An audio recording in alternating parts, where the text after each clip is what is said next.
Now we have our last speaker in the first phase before our lunch break, Swami Vireshananda.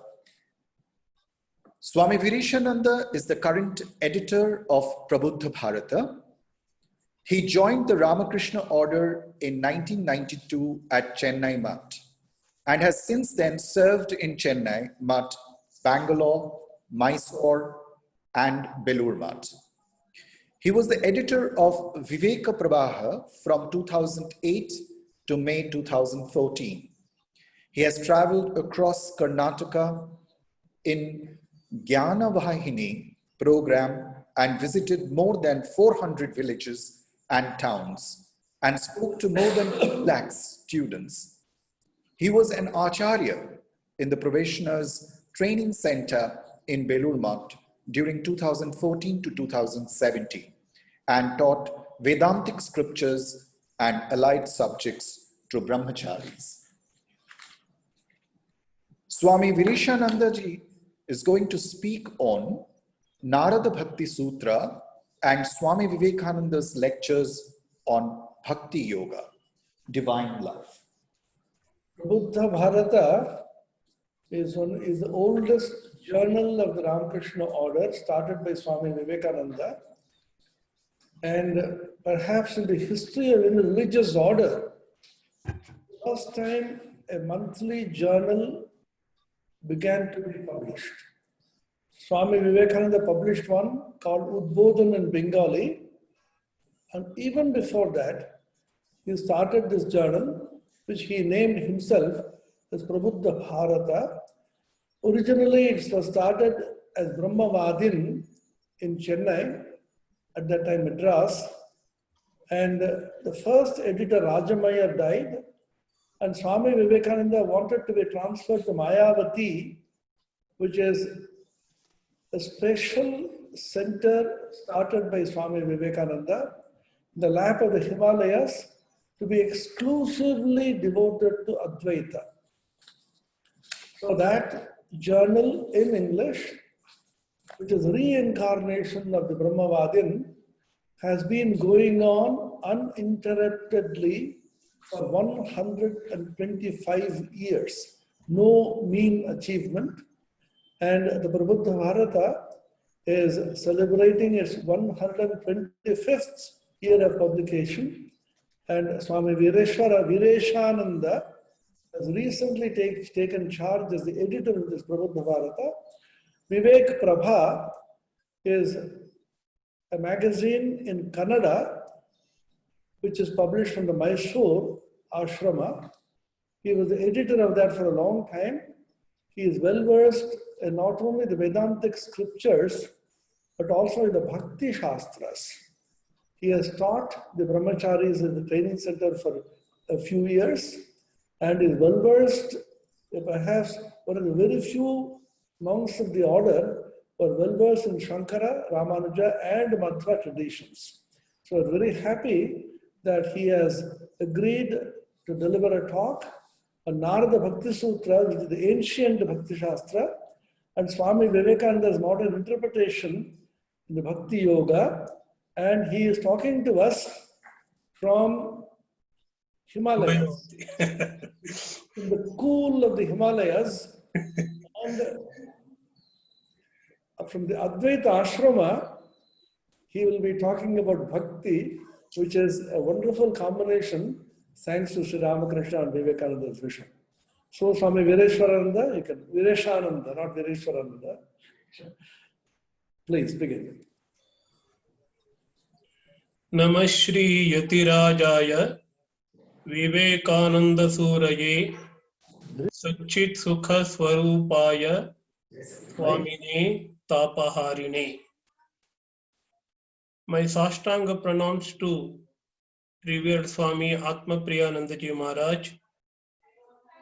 I am thankful to him for giving this opportunity. As he has told you, all of you, I am speaking from Mayavati, the home of Prabuddha Bharata. This ashrama is entirely devoted to the study and practice of Advaita Siddhanta. But in the end of his lecture, you will come to know there is not much difference between Advaita and the Bhakti. Advaita is Bhakti and Bhakti is Advaita. And there is a common bondage. There is a common element between these two. First of all, let me give a general introduction about Narada Bhakti Sutra and also Swami Vivekananda's Bhakti Yoga. Some general characteristics of both the works. Narada Bhakti Sutra is an old text, but we should remember it is a non-sectarian work. Though it is devoted to bhakti, it is a non-sectarian work which is not limited to any sect or the creed. This is very important. And it closely follows the doctrines of Bhagavad Gita and the Bhagavata. And it is a very simple text. The language is very simple. And this book is mainly confined to theological and practical aspects of the bhakti.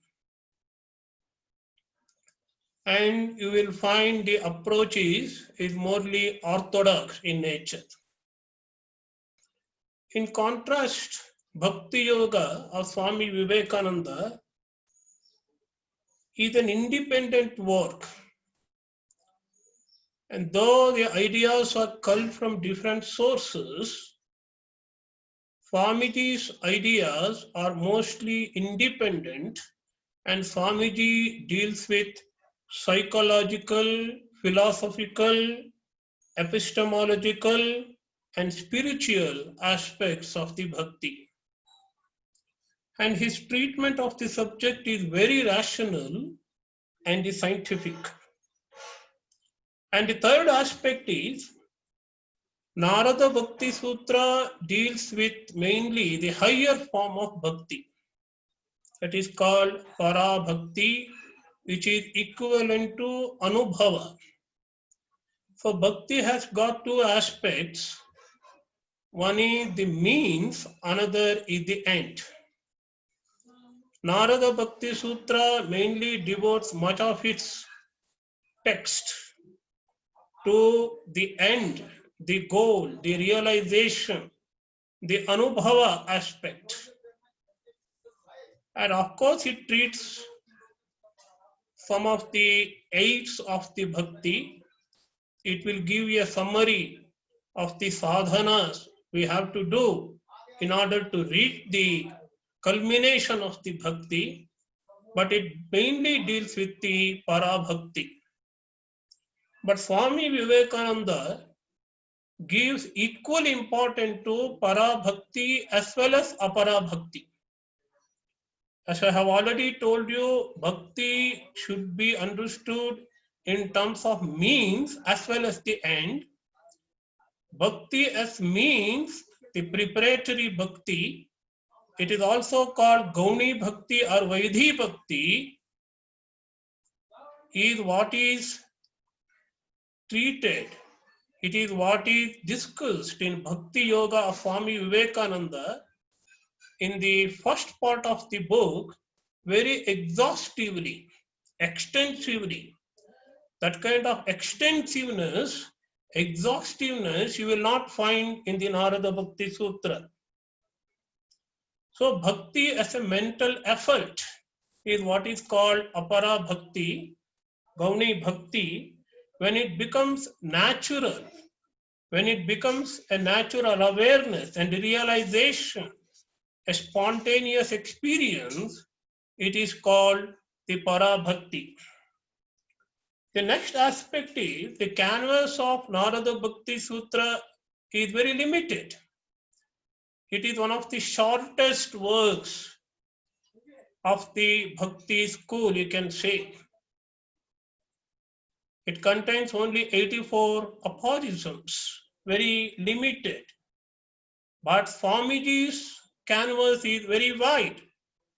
Of course, Bhakti Yoga is one of the smallest works of Swami Vivekananda, but the themes discussed in Bhakti Yoga is very, very varied and wide, and it is very scientific, and it deals with the psychological, philosophical, theological, and whatnot, every aspect of the bhakti.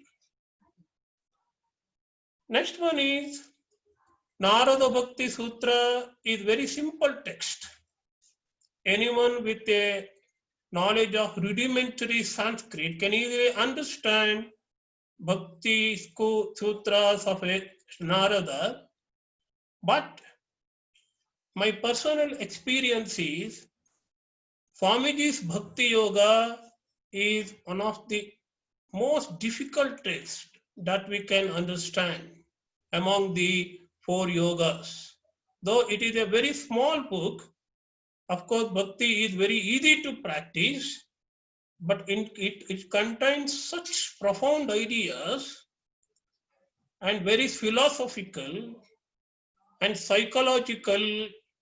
I mean, psychology is very much there. That is why it is very difficult to understand in one reading or 2 readings. The next one is Bhakti in both the text is not a mere sentiment. The love of God in Bhagavad Gita or Bhagavata or Narada Bhakti Sutra or even the Bhakti Yoga of Swami Vivekananda is not considered as something mere sentiment. It is not sentimental love which has been discussed in this text, and it is a way of life. The way of life where all your sense organs, your mind, and the whole energy which you have, psychic energy, physical energy, and every kind of energy is condensed as if and is directed towards the Lord. That is what Bhagavata says in one of the famous slokas, beginning with Devanam, Gunalinganam, etc. And another very important point is about Ishvara. For Narada, Ishvara is only personal God. There cannot be any God beyond this personal aspect of the God. But Swamiji deals with this subject in comparison with the Advaita concept of the God. He says Ishvara is the Brahman, the personal aspect of Brahman who can be loved. We can love only the personal aspect of the Brahman. So he allows concession. He allows for the improvisation of the idea of Ishvara from personal to impersonal also. Expansion of idea is possible in Swamiji's discussion, but in Narada's discussion, Ishvara is limited to only personal God. That we cannot have any other idea of God other than and beyond this personal aspect. Another last but not least, both books are very liberal in nature.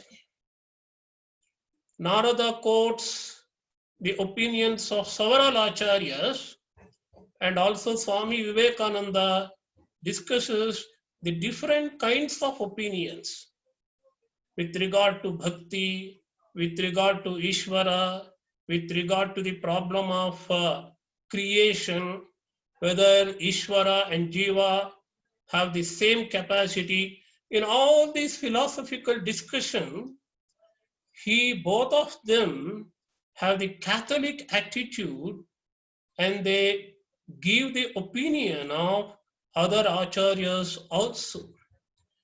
These are some of the general characteristics we find in both Swami Vivekananda's Bhakti Yoga as well as Narada's Bhakti Sutra. Coming to Swamiji's contribution to the yoga in general, not only Bhakti Yoga, there are three contributions we can list. One is Swami Vivekananda explains in lucidly the highly technical details of yoga text, whether it is Patanjali Yoga Sutra or the Upanishads or the Narada Bhakti Sutra and even the Karma Yoga. Of course, he follows Bhagavad Gita when he explains Karma Yoga, and he follows Patanjali Yoga Sutra when he explains his Raja Yoga. He closely follows the doctrines of the Upanishads when he explains Jnana Yoga, and he follows closely not only Narada Bhakti Sutra but the Bhagavata as well as Bhagavad Gita when he explains the Bhakti Yoga.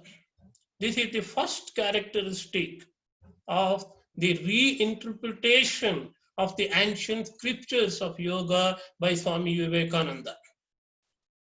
A second very interesting idea is he presents intricate points of yoga in a scientific manner so that the rational minds of the modern age can easily accept that. The treatment of the subject is very rational, logical, as you can find in his yoga books.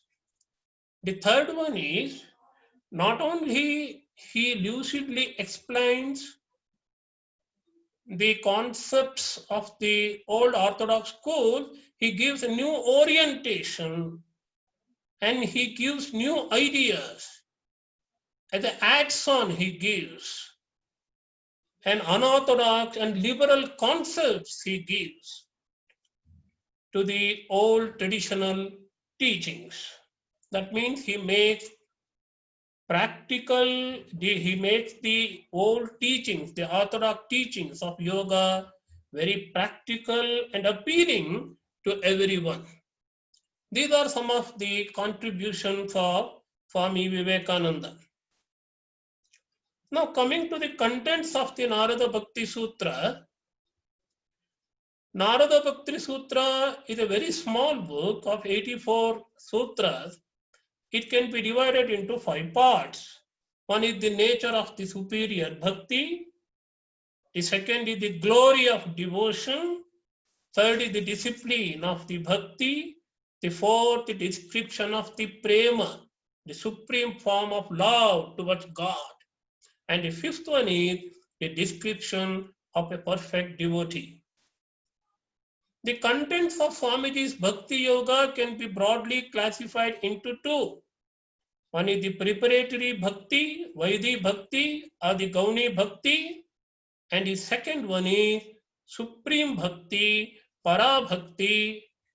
These are the 2 broad classifications Swamiji makes. In the section dealing with the preparatory Bhakti, he deals with many topics.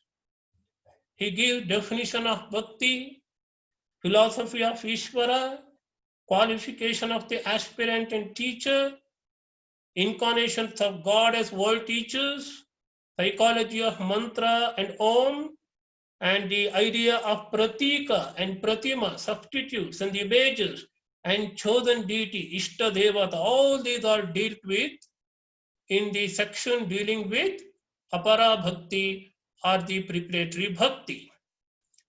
In the second section dealing with Para Bhakti, you please remember the Para Bhakti is tantamount to spiritual realization, effortless love towards God. It is an experience which you get through the training in preparatory Bhakti. It is the result of the preparatory Bhakti. Here also he deals with many topics.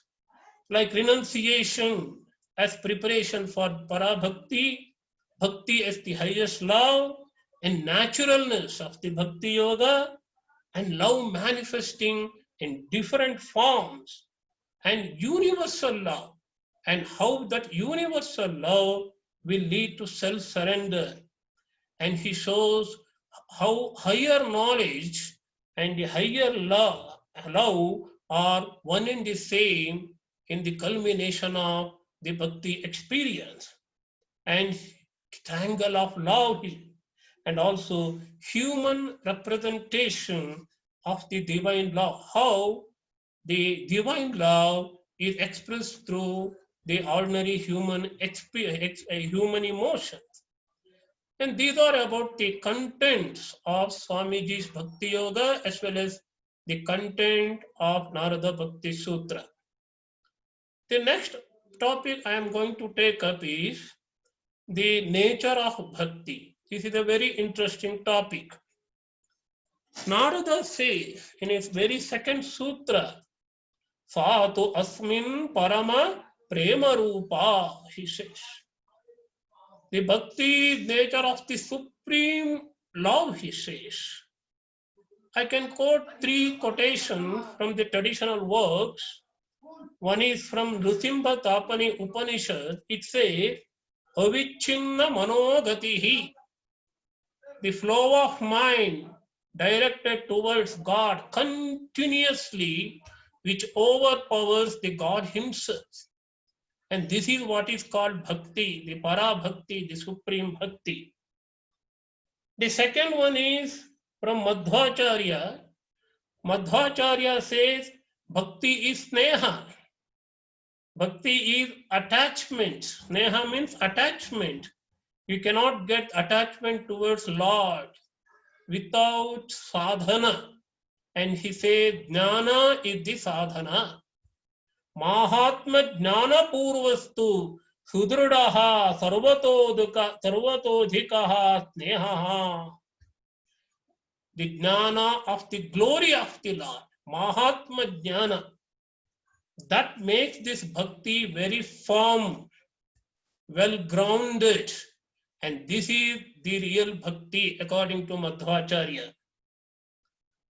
And there is a quotation in Linga Purana often quoted by Ramanujacharya himself in his bhashyas and elsewhere. It's a simple quotation, but it's a very profound and beautiful quotation. Sneha purvam anudhyanam bhaktiritya vidhiyate. Here the importance is given to constant remembrance of God. When you read Ramanuja's Bhashya, you will find he always equates, may not be always, in many a time, he equates bhakti to constant remembrance, smarana,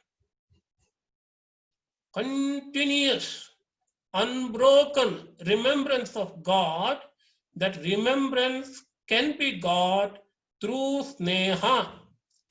It should be accompanied by sneha, or the attachment. So the constant remembrance of God accompanied by attraction towards God is what is called bhakti according to Linga Purana or according to Ramanuja.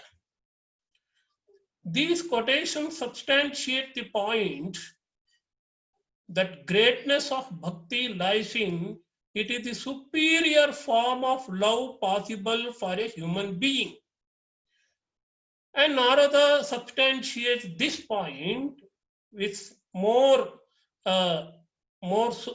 sutras, in other sutras, and he said it is Amruta Rupacha, Amruta Swarupacha. It is of the nature of the nectar.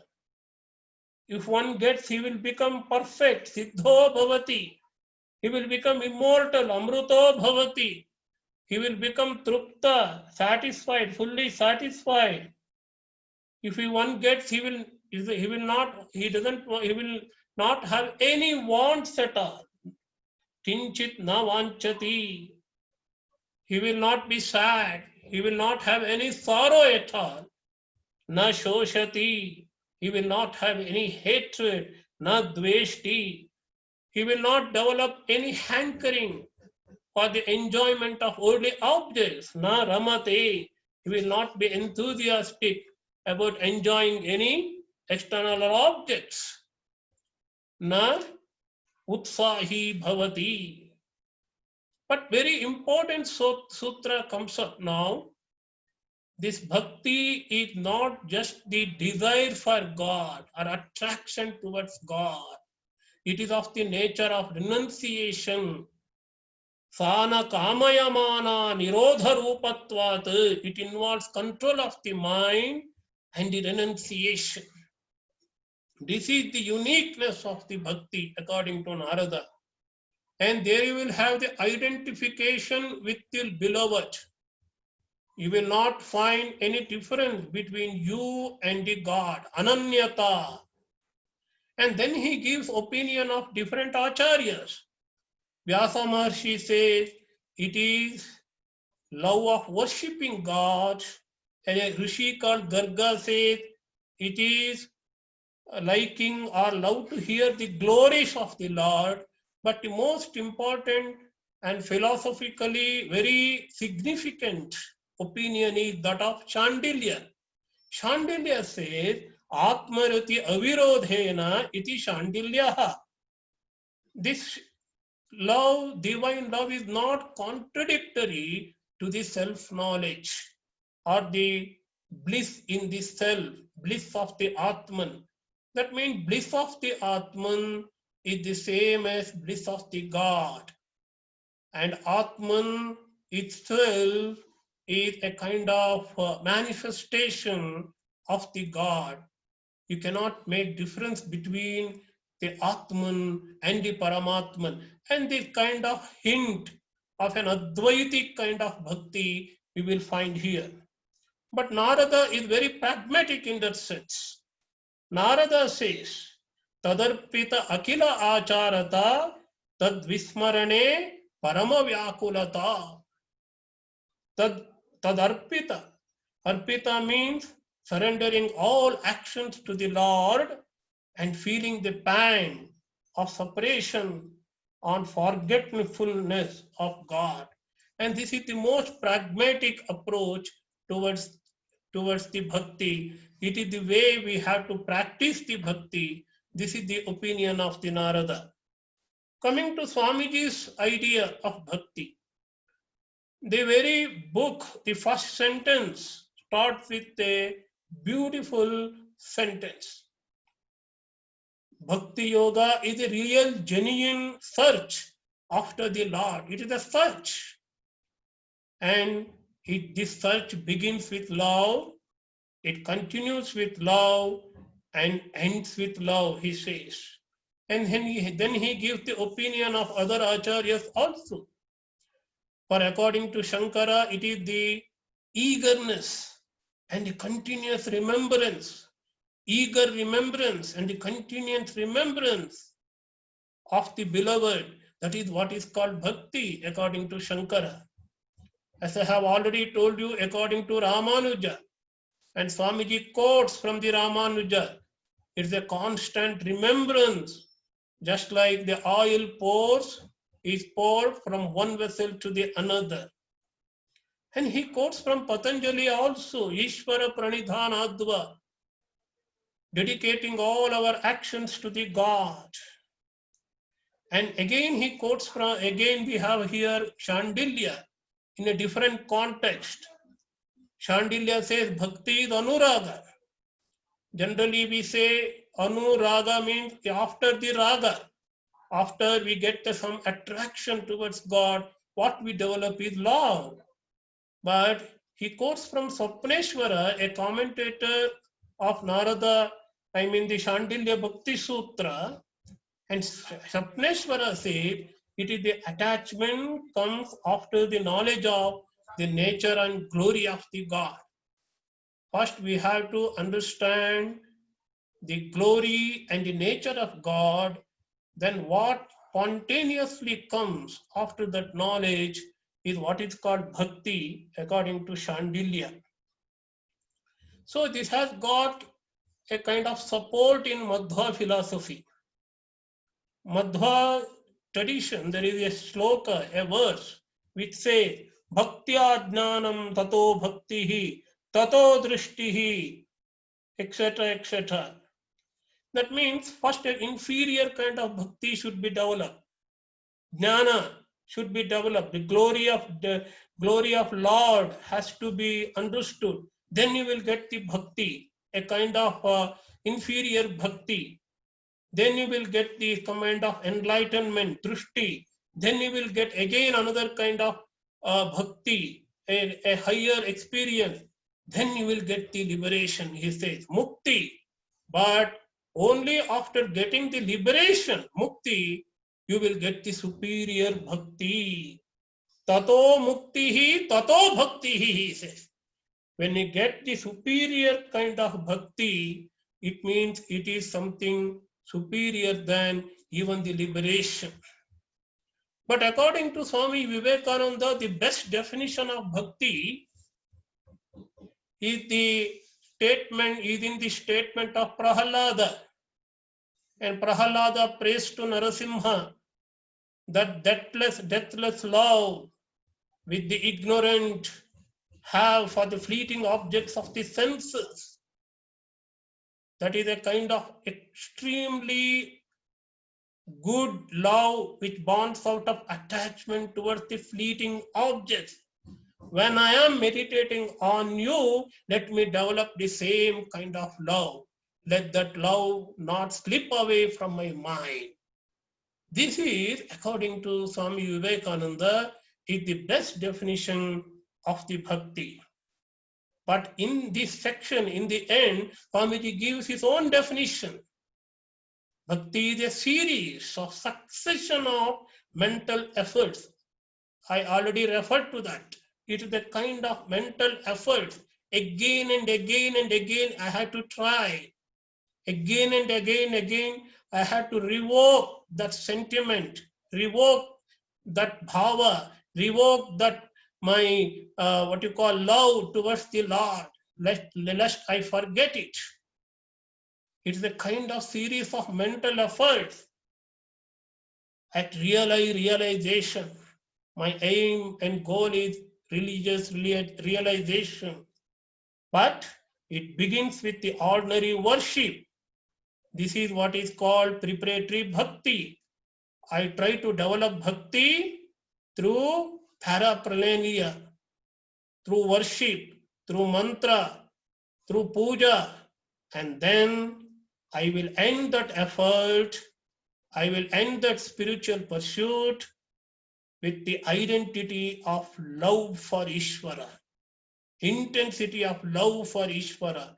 I will become identified with my beloved. Here you will find the indication of the para bhakti. Before going into Vaidhi bhakti or the preparatory bhakti, let me have some discussion about the relationship between bhakti and jnana. Narada commences a kind of discussion, has got a discussion. He gives two opinions. Some people say bhakti and jnana are complement to each other. Anyonyashrayatvam, the sutra says. Some people say jnana is the sadhana for the bhakti. Jnana is the means for the bhakti. But Narada differs with these views and he says bhakti is self-contained. Bhakti is the means and bhakti is the end. Swayam palarupata iti Brahma Kumaraha. Therefore, according to him, bhakti is supreme, bhakti is superior than jnana yoga as well as the karma yoga. Fatu karma jnana yogebhyaha api adhikatara. It is very simple to understand. In karma, your aim is not karma, but the realization of God. karma leads to the realization of God. According to Advaita Vedanta, jnana just removes the ignorance, and that removal of ignorance leads to the realization of Brahman or Atman. And so in the case of meditation or the dhyana, they are only means. But in the bhakti or the love of God is practiced to achieve the love of God. Love of God is in the beginning, and love of God is in the middle, and love of God is in the end. So that is why I have already quoted that quotation from Swami Vivekananda when he says, it begins with love, it continues with love, and it ends with the love. This is the opinion of Narada as far as the relationship between bhakti and jnana. And Swamiji agrees to that. He says Gauni or preparatory bhakti is the means. We use symbols, we use mythology in order to develop the bhakti love towards the highest Lord, Supreme Lord. But it should become natural to us. It should become a matter of experience to us. It should become something spontaneous to us. And that is what is called para bhakti. So the goal of the preparatory bhakti is to achieve the para bhakti, which is tantamount to spiritual realization. Now I will digress myself to explain the same idea which occurs in Bhagavata. In Bhagavata, the gopis had the attitude that Krishna is mine. Krishna belongs to us. It's kind of possessiveness.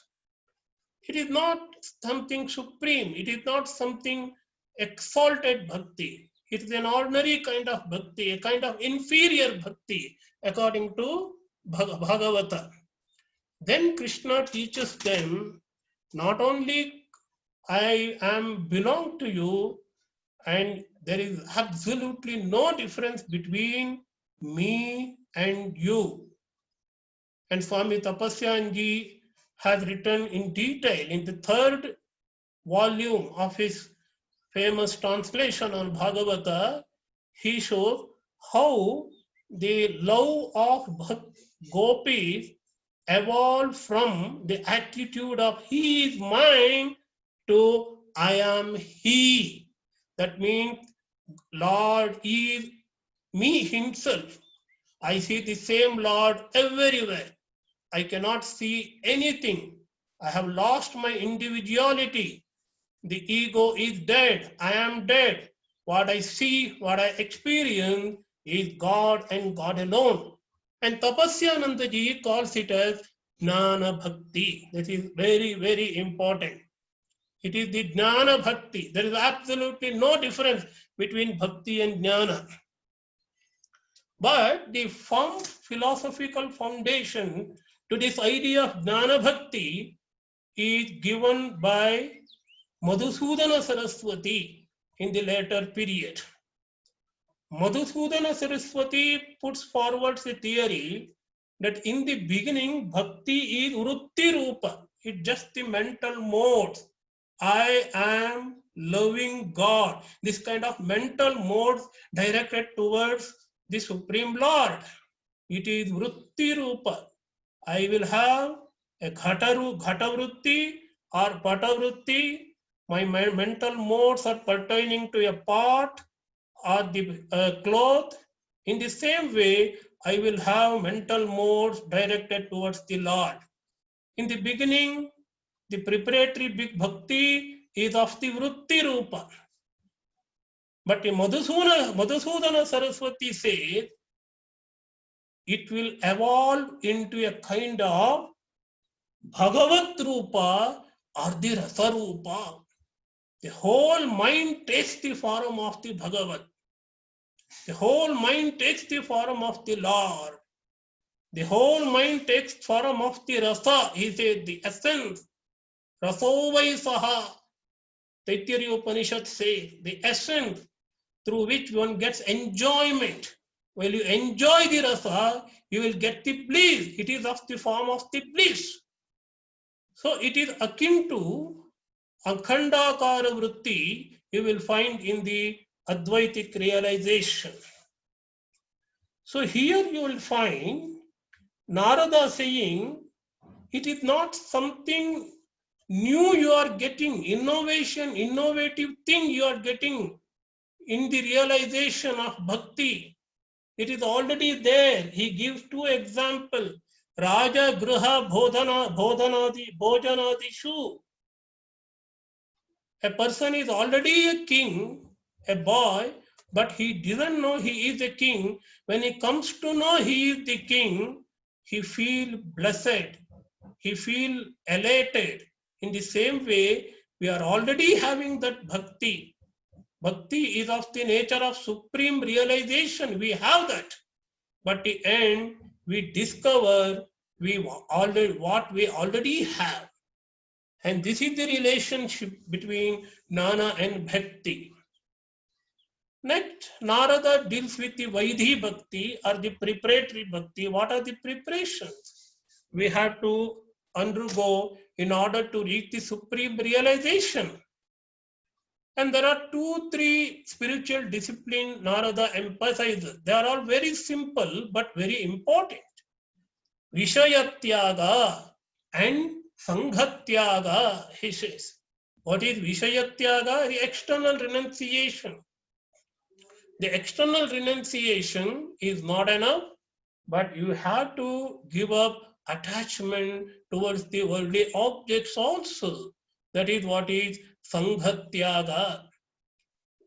Vishayatyagat Sanghatyagacha. And the second discipline is continuous, unbroken remembrance and worship of Lord and meditating on the Lord. Avyayatta bhajanat. The best way to get the remembrance of Lord is to seek the holy company, according to Narada. Mahat Krupa. But this is very rare to get. Narada says, Mahat Sangastu Dullabhaha. He says, the company of the holy men can be got only through the grace of the Lord. Tat Krupa eva, he says. And then he asks a question. Kastarati mayam. Who will cross the maya? Who will cross the delusion created by the Lord? And he says, one who can detach himself from all kinds of worldly bondages, one who serves the great people, one who is egoless, he alone, and also one who resorts to solitude, one who cuts himself from all kinds of bondages in the worldly sense, one who will transcend the 3 gunas, one who doesn't care about his own welfare. He alone can transcend the maya. He alone can cross the other side of the samsara. He alone can be liberated. These are some of the ideas about Vaidhi Bhakti or the preparatory Bhakti you will find in the Narada Bhakti Sutra. But when it comes to Vaidhi Bhakti, Swamiji digresses himself to various topics. Very important topic he deals with is the philosophy of Ishvara. Who is Ishvara?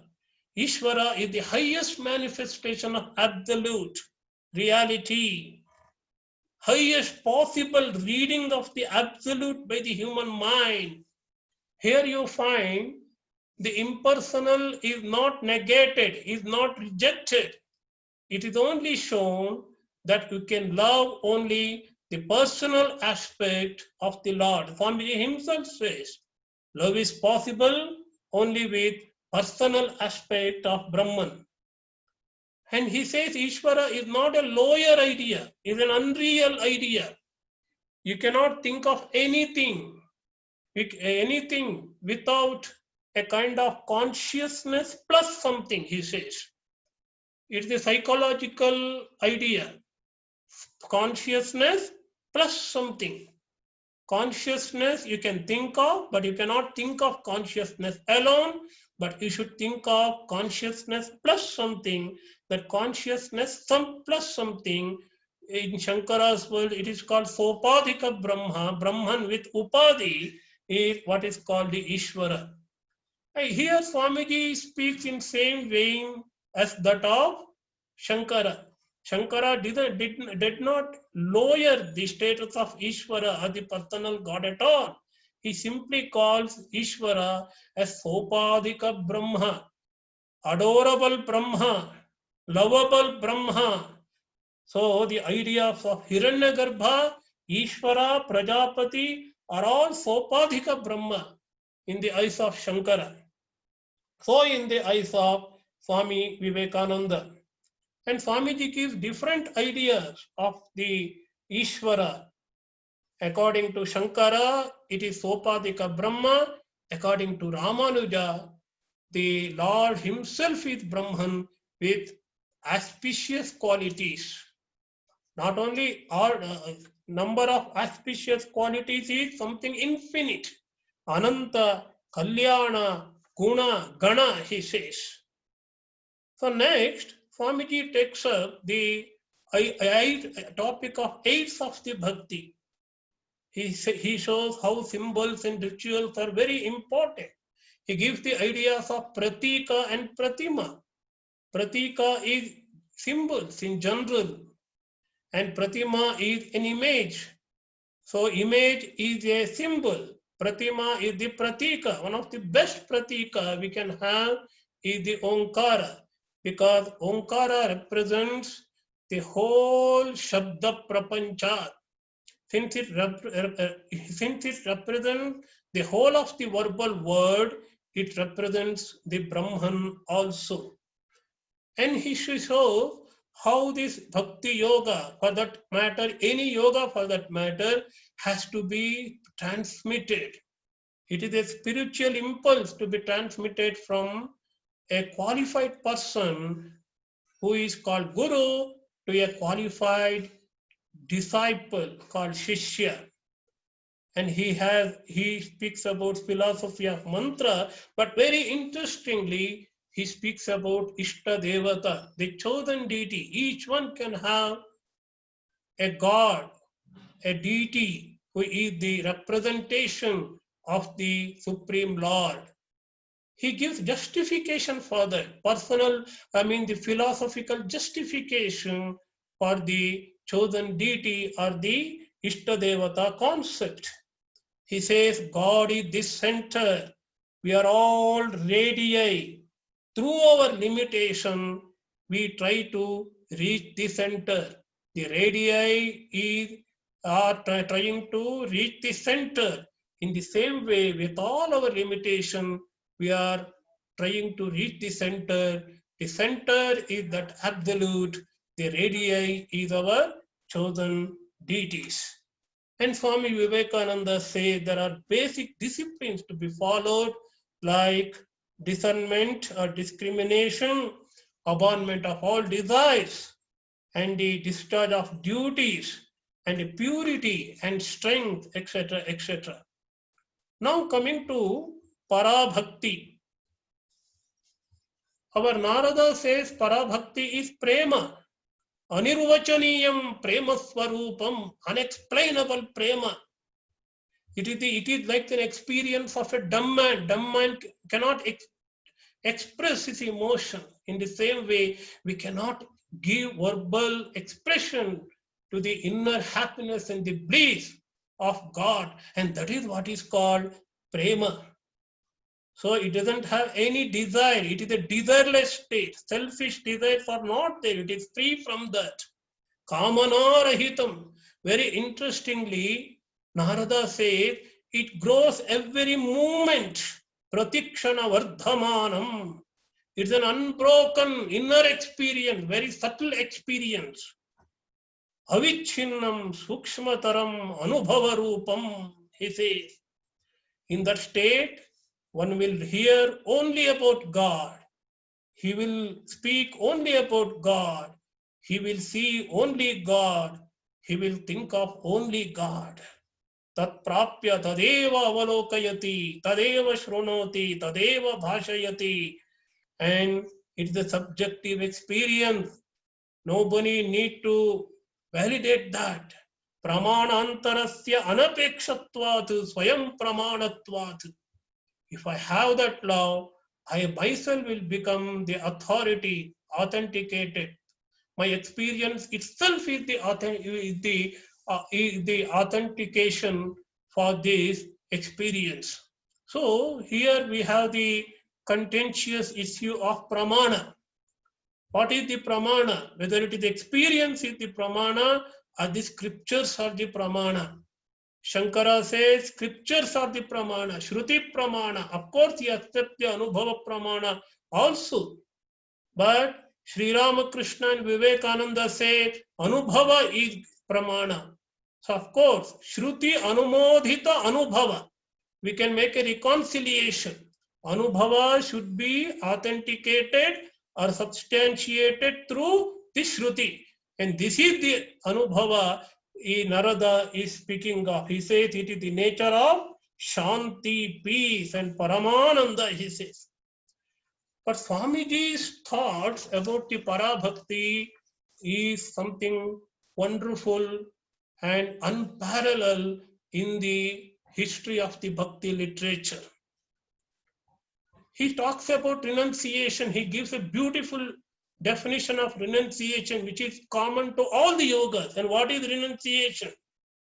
When the whole human soul draws back from the things of the world and tries to go into deeper things, when man, the spirit, which has here somehow become concretized and materialized, understand that he is thereby going to be destroyed, turn his face away from the matter. This is what is called renunciation. So this idea of renunciation is very similar to the sutra Satu Kamayamana Nirodha Rupatvat. Bhakti is not just a desire, the expression of desire of God. It is also the nature of renunciation, dispassion towards the worldly objects.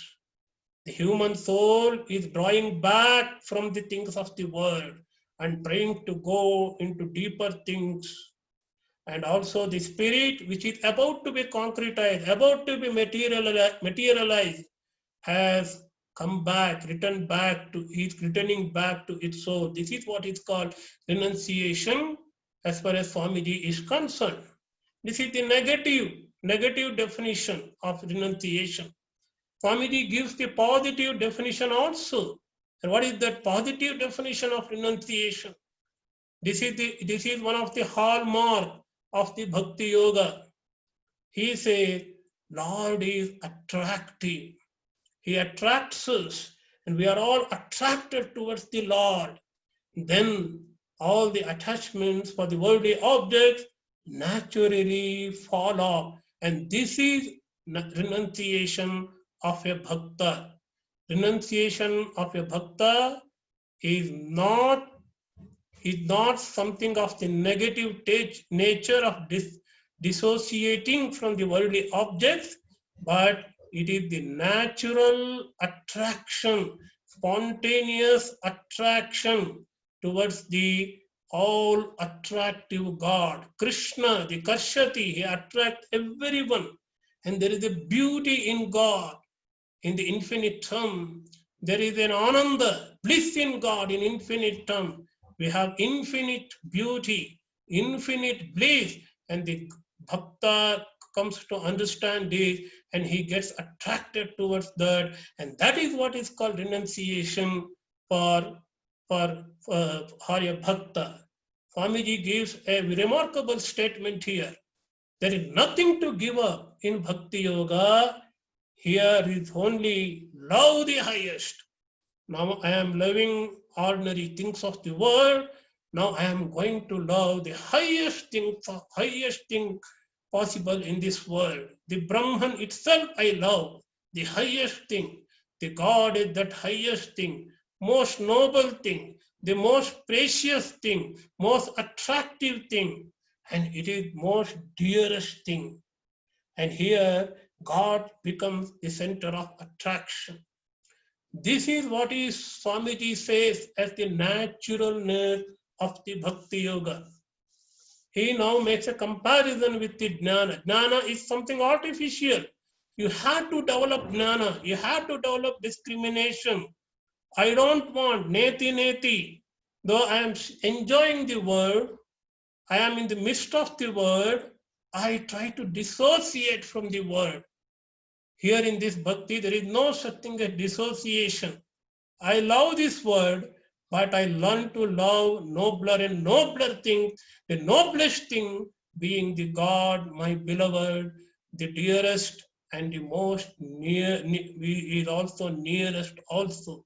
This is the naturalness of the God, naturalness of Bhakti Yoga. You see, even in Jnana Yoga, that kind of naturalness you will find.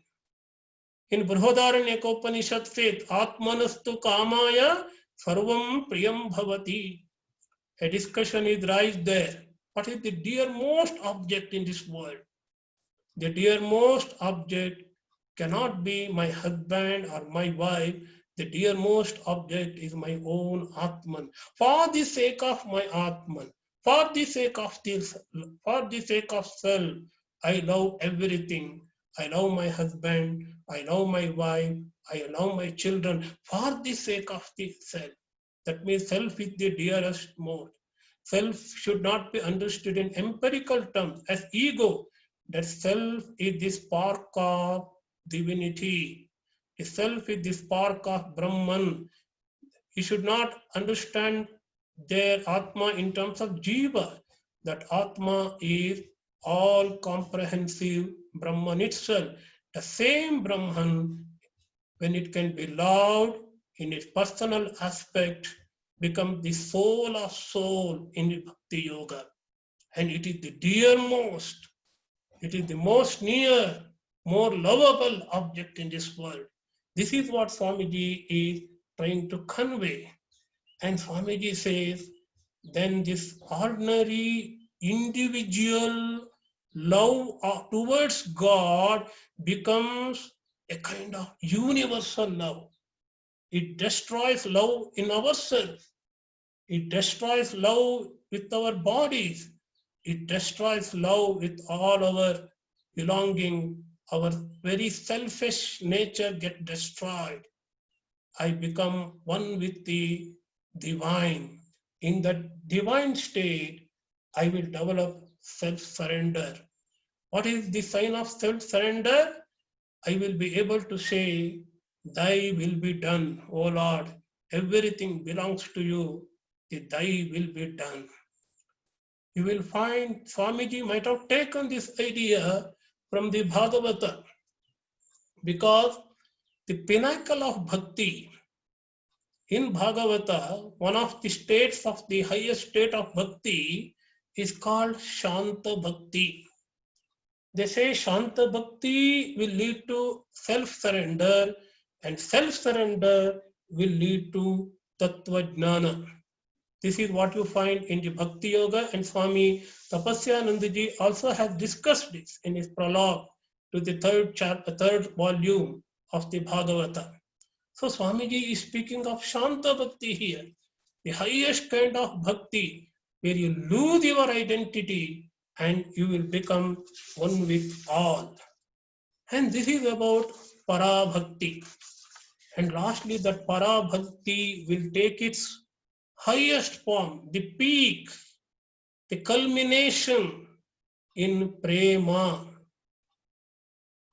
The Vraja Gopikas manifested that Prema, divine love. Thakur Sri Ramakrishna calls it Mahabhava. Narada says, Yatha Vraja Gopikanam. Gopikas sing Nakhalu Gopikam Nandano Bhavan Akhila Dehinam Antaratma Drik.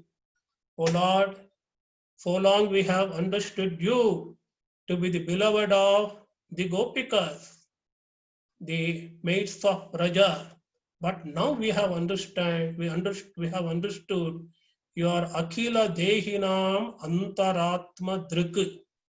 There are several ideas in these two small phrases. Your Drik, you are the real seer, which Brihadaranyaka Upanishad called Vijnataramare Kena Vijaniyat. He is the Vijnatra, Drik. Drik is the subject. Drik is the eternal subject, Atma. You are the Antaratma. You are the only same Atma. Bhagavad Gita says, Kshetrajnam chapi mam vidhi sarva kshetreshu bharata. I am the Kshetrajna. So we can harmonize all these ideas. Bhagavad Gita idea of Kshetrajna. Here the Drik idea of Antaratma Drik idea of Bhagavata. And also Vijnatru, Vijnataramare Kena Vijaniyat. Vijnatru idea of the Brihadaranyaka Upanishad. There, in that state, Braja Gopisas will feel, I am he, I am he. Narada says, the two characteristics are found in that state. What are they? One is the Mahatmya Jnana. They have understood the glory of the Lord, the glory of the Bhagavan to be the all-pervading principle. That is one thing. Second thing is Tat Sukha Sukhitvam. They found joy and happiness in the happiness of the beloved. The Krishna's happiness became their happiness. Krishna's joy became their joy. This is how Narada explains the peak of bhakti, the charama bhakti, you can call it. And Thakur Sri Ramakrishna called it Mahabhava of the gopis. And Swamiji says it is the state where one love for the sake of love. There will be no difference here between higher love and the higher knowledge. This is what is called the Advaita Bhakti. I already explained the Madhusudana Saraswati's proposal or the doctrine, where he says in the highest state, Bhakti become Bhagavad Vritti or the Rasa Vritti, where the mental mode itself will take the form of Lord. He will lose the individuality. There will be absolutely no difference between the Bhakti and Advaita Jnana. In both states, we find the non-difference. Non-different is the characteristic we'll find. Pure Advaita. Bhakti becomes Advaita and Advaita becomes the Bhakti. And Swamiji says, explains in terms of triangle of love, there will be no rivalry, no fear, no bargain. Here the Bhakta worships the ideal for the sake of ideal itself. And this is the idea of prema. Swamiji beautifully says, love runs through the every atom of his being, makes him mad, makes him forget his own nature. This is the state of prema of the Braja Gopikas. And Swamiji also says, gopis lost sense of their own personal identity or individuality, and they were all become Krishna. They all became Krishna as if. There will be no difference between Krishna and the Radha. You will find this incident where Radha forgets herself, forgets her own identity, individuality as Radha, and she says, I am Krishna, I am Krishna. This is the highest of all the representations of love according to Swami Vivekananda. In conclusion, I will quote a long quotation in which Swamiji describes the prema bhakti, which I want to call it as Advaita bhakti of the Gopikas. Human language cannot describe how Krishna in the groves of Vrunda was madly loved. How at the sound of his voice, the ever-blessed gopis rushed out to meet him, forgetting everything, forgetting this world and its ties, duties, its joys and sorrows. This is the prema, this is the Advaita bhakti, this is the Jnana bhakti. Thank you very much. I am very thankful to Swami Atma Priyanandaji Maharaj, revered Maharaj, for giving this opportunity. Thank you so much, Swami Vireshananda. So it was an excellent presentation. In a short time, you could, so many ideas you to bring in. So it's already time. There are just a couple of questions. One is from Anindita Majumdar, who says, if you worship God in a particular form, you may develop fanaticism, become narrow-minded. How to avoid that? Maharaj, actually, the ideas you find in Narada Bhakti Sutras as well as in Bhakti Yoga, there is no narrow-mindedness at all. Of course, we have to make a beginning. Yatishwaranandaji used to say it, begin with the beginning. We have to have a chosen deity. That is why Swamiji has solved this problem in the idea of chosen deity. You will have a chosen deity, but the idea of chosen deity is expanded, gets transformation in loving every form of the Lord, every form of the divine, including perhaps the impersonal form also. I think it is something, a metamorphosis or evolution from going from personal aspect to the impersonal aspect. Instead of going directly to the impersonal aspect, Bhakta it takes hold of the personal aspect. And we read that idea in Kathopanishad, etad alambanam shreshtam, etad alambanam param. It is an ashraya, alambana. I cannot think of the impersonal aspect. I cannot even visualize it. So I will have a personal deity, and from impersonal, I evolve myself into personal God, and I evolve myself into impersonal God. Perhaps in Swamiji's Bhakti Yoga, this is the unique characteristic compared to the Narada Bhakti Sutra. Narada does not refer anything about impersonal aspect of the Bhakti Yoga, but in Swamiji's Bhakti Yoga, there is a hint. I think there a lot of research is needed, and more research is needed. And we have an editorial next month on that subject called Advaita Bhakti. You will find how the Gopikas' evolution of Bhakti, as I have already told you, the Lord belongs to me. He is mine. A kind of possessiveness will become the experience of the identity. So there will be no longer narrowness, no longer bigotry, and bhakti becomes a universal law, a universal principle, and which will have the equal status of Advaita Jnana. Well, unconsciously, you have answered a couple of other questions also, where people have asked how this bhakti, which is in the realm of duality, leads me to non-duality. So thank you so much. And Sri Ramakrishna says about this fanaticism aspect, he says, you remember your own chosen deity, Ishtadevata, has taken so many forms. Yeah. He can take any form. And he also gives a beautiful, simple example. Your wife serves the husband and all the other people in the family with so much of affection, but to the wife, to the husband, she has a very, very specific, special relationship.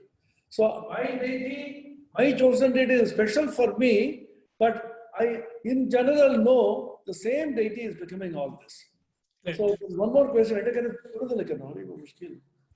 So there is one more question, last question, which we can take.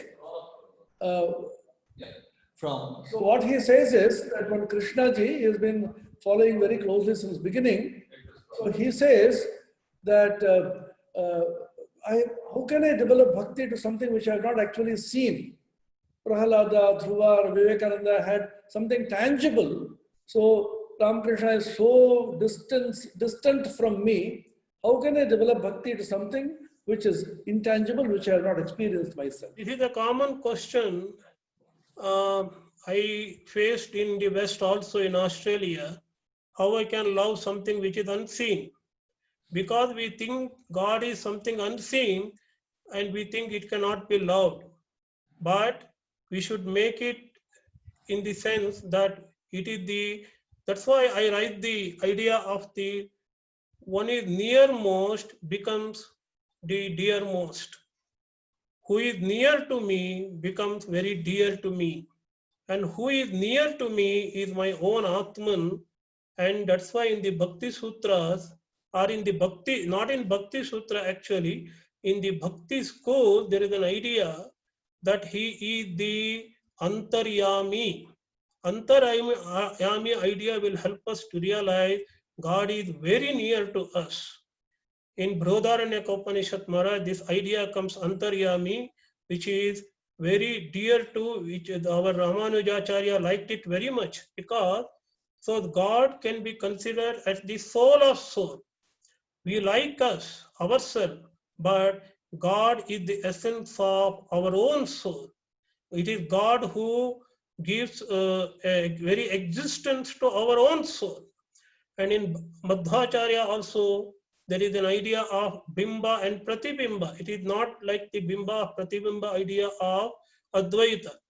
There Bimba is God, that means eternal independent, but the Pratibimba is eternal dependent. So I am always dependent upon the God, though God and me, God and I are quite different. That is the idea of Madhvacharya. And Ramanujacharya, this is the idea of Antaryami. So when I am a Pratibimba of God, that means I am always closer and nearer to God. I am very, very near to God. And this idea, Bhakti schools try to emphasize upon the devotees.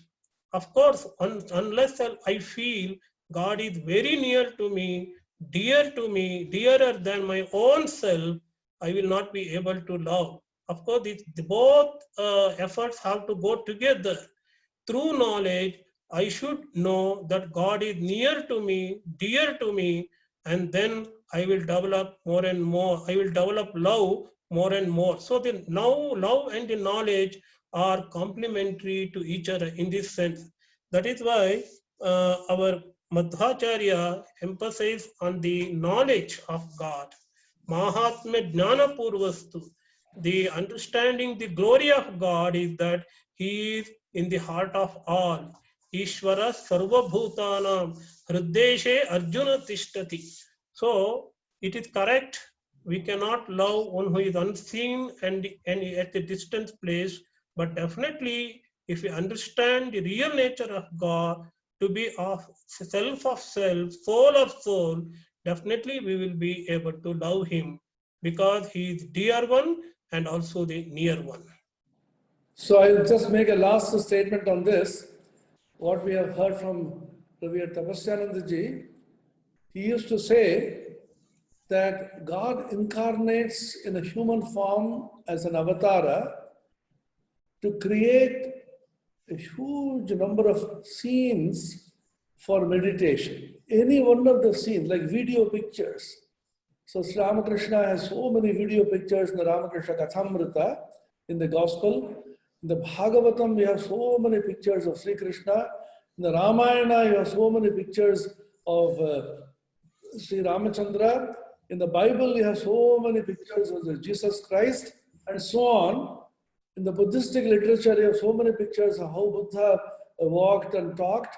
So these pictures are there made alive by authentic records by devotees. And Ramanuja calls it Saulabhya Maharaj. Saulabhya. Accessibility. He gives the example of an elephant coming down so that the Mahut can climb over it. Otherwise, a Mahut or the rider cannot climb on the elephant. So it is an accessibility of God. The incarnations So the or the holy people are incarnation comes down and creates so many scenes for your meditation. right.